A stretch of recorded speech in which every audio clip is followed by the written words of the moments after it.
What's up everyone, welcome to this video.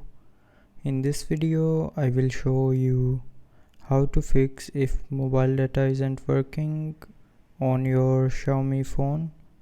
So to fix this issue, first of all swipe down to open quick settings panel and then turn on and off flight mode 2 to 3 times.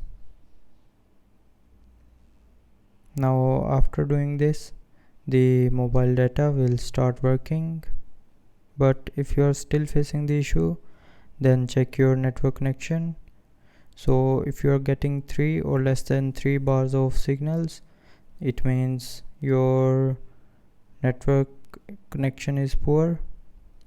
So move to area where you can get good signals, and after getting good signals, the mobile data issue will be fixed.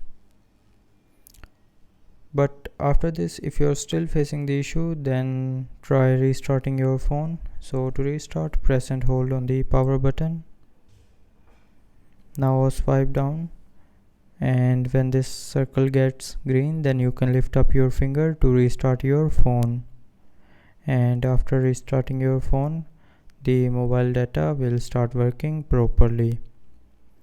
So that's how you can fix the mobile data isn't working issue on your Xiaomi phone. So I hope you liked the video. Thanks for watching.